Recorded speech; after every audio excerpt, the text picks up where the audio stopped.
Hi, I'm Fred Satilli. This is episode 13 for the Voters Union of Accountability Nation, and today we're going to talk about dementia. We're going to start with dementia from the candidates, and then we're going to move on to dementia from the voters.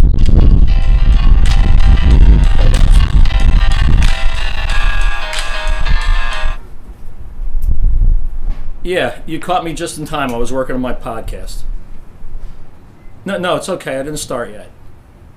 But you're having a war with a guy on Facebook? Well, what do you want? Yeah, no, we can never have mail-in ballots. No.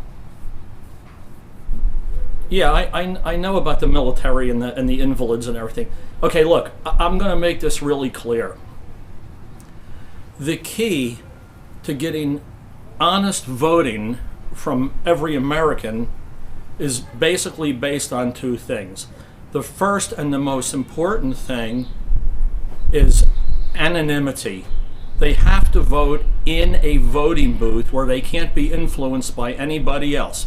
You understand? If we have mail-in ballots, they come to the house, and whoever's the boss of the house, whether it's the father, the mother, the teenage daughter, or whoever it may be, it could be that somebody gets those things, like say the teenager in college or whatever takes the mail in, finds those ballots, fills them out, mails them in. The parents never even know.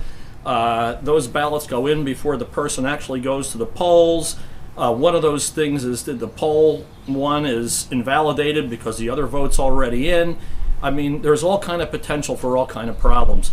You could have a domineering father who says, look, I'm in the union, we're union people, you all vote for Jerry Brown, something like that. It happens. Same thing could be a mom, right? Some weird feminazi mom who just only votes for women, and demands it of her children and everything, and her henpecked husband or some kind of thing like that. Only in an environment... No, yeah, I know some people can't get to the polls. We're going to talk about that. What I'm trying to tell you is only in an environment that they can go in and nobody sees what they do. And they can go in, they can pick somebody, and they can come out and they can tell their spouse or their child or whatever, yes, my love, I did exactly what we agreed on, and you have nothing to, I would never... have my own opinion or my own mind or anything. I just do whatever you tell me, and they would have domestic tranquility in their home. In the meantime, they've done what, in their view, is the right thing, whichever way it goes, right? So you have to have that. The mail-in thing is totally out. Okay. But yeah. Okay. Well, we'll address both of those things. Okay. The first is the military, and the military. It's good that you mention it because the military is an organization completely built on chain of custody. And that's the second thing. But before we even talk about that, there's no reason on earth that there's no... It's a windy day out here. There's no reason on earth that a military person, man or woman, can't... A lot of these people are in the desert. Walk off in the desert, fill out your ballot, bring it back, put it into a sealed box, that's got a slot in it. At the end of the voting day, whenever the poll is closed, whoever the commandant is, or the whatever the top of the chain of command is, the company commander, or maybe even the company clerk, like Radar O'Reilly or something, counts the votes, and they immediately email the results through the chain of command back to the generals in Washington, D.C., and they have it. There's no, the military, they always have this thing, well, we didn't count their votes because they put them in the mail, and we didn't get them for 6-8 days later because of combat zone. It's ridiculous. Chain of command, right? If you don't do your job properly in the military, you end up in Leavenworth out in Kansas, right? So that people don't want to fool around. But before we even talk about that, let's do the invalid thing because look, my mom's in the nursing home, right? So they brought the voting booth there, and my mom has Parkinson's. So she says, I can't fill this out. My hand is going like this, So the guy says, well, I don't know. I said, look, buddy, I will sit there with my mom. You can watch us. We will ask the question. He says, well, you can't influence your mother. Well, been living with my mother for the last 22 years. I think I know, what she wants and how she wants it. And we're very fair. So, and anyway, we go there, and the first question is, do you want Ted Lieu or Ken Wright for Congress?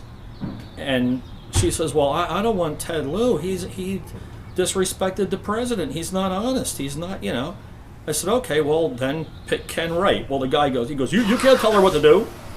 So I said, yeah, I didn't tell her what to do. It's California. We have top two. There's only two people on the ballot. You can't, it's one or the other. He says, well, maybe she wants to pick no one. So I'm like, Mom, do you want to pick no one? She says, well, I don't know. Is this Ken Wright a good guy? I said, yeah, he's a good guy. He goes, no, you can't tell her that. Right? So this is now the invalid. I mean, what if somebody's in a coma?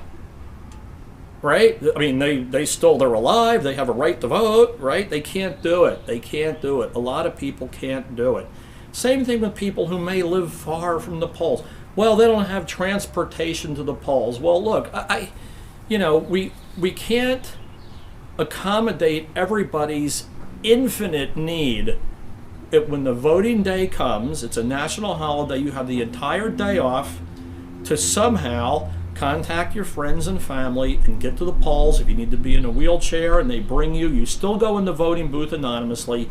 You gotta vote in the booth anonymously.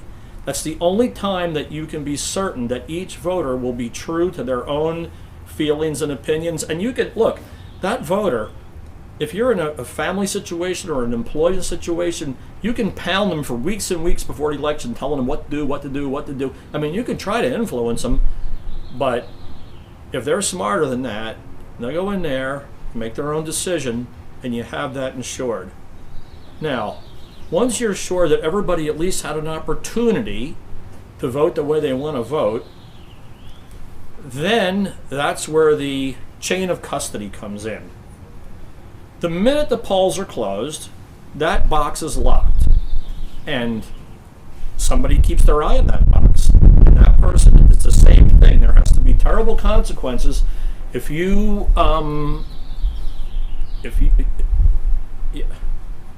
I know there's always a possibility for a problem. Anybody can be bought. There could always be some guy in league with another guy and the whole thing breaks down. But across the whole entire nation, it's not going to be 1%, right?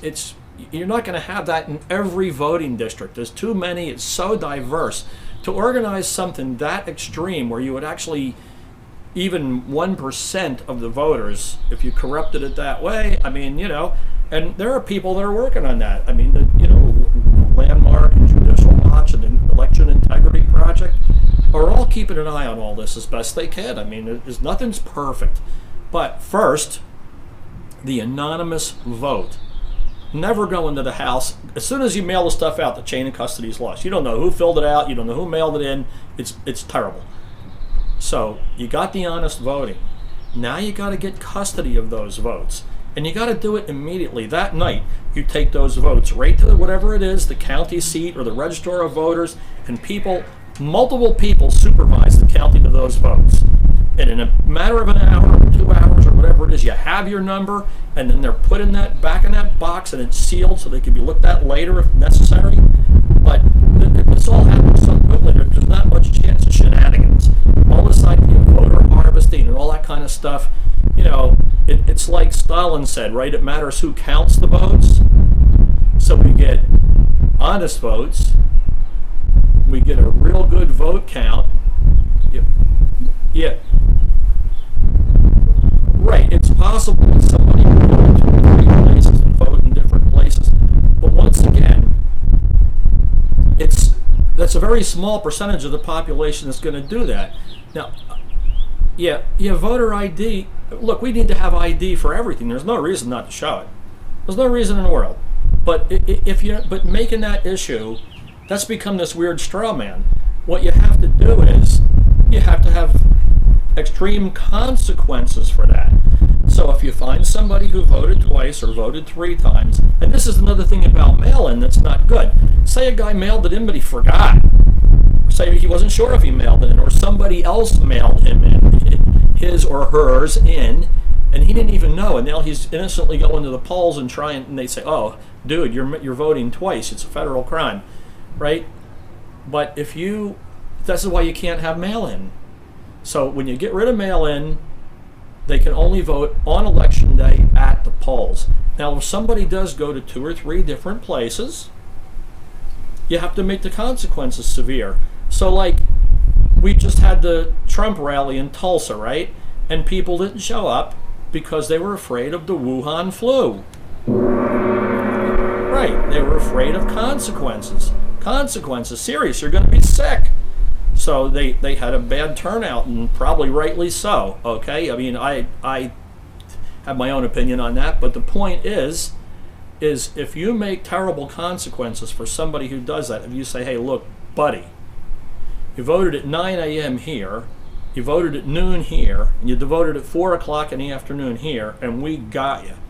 There has to be, you lose all kind of privileges or whatever. They take away your driver's license, they give you a big fine, maybe jail time, whatever it is. It's got to be so severe that nobody wants to take that chance. And then a very few, somebody still will take the chance.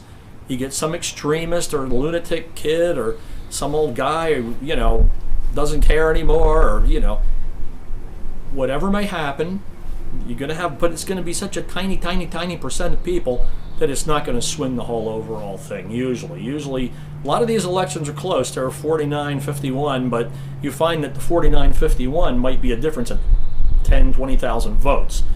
So a few here and there, you're going to always have crime. We all know that, but that's what you got to do. Private voting, no mail-in, chain of custody, ironclad, rapid results, and then you have very, very small chance of, people contesting the results because everything's tight. Okay, so I don't know how you're going to write all that on Facebook, but those are your premises. Premises. Yeah, no, you're not your premises. Your premises. Okay, and that's it. That's it. There's no flaw in the logic of my summary here. Everything here works. It's all good ideas. Nobody's left out. You have weeks and weeks to prepare. I don't care if you're invalid and you live far away. You have weeks and weeks to prepare for election day. It's no secret. Yeah, I know people have a hard time getting out. But once again, those people that really can't make it, that really, really can't make it, it's a very, very, very tiny percentage of the population. So if you're saying to accommodate that 1/100th of 1% by destroying the whole system, by mailing stuff all over the place, and by the way, this mail-in stuff is really, really expensive. So it's a bad system that costs a lot of money. So I don't know. I mean, it's ridiculous. Okay. Yeah. Well, you're gonna have that. Yeah. Some people they just dig their heels in and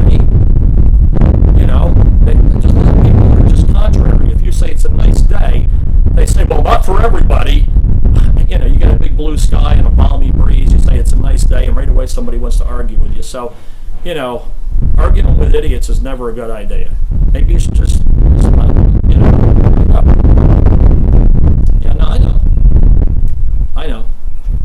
Well, hopefully lots of people read and understand.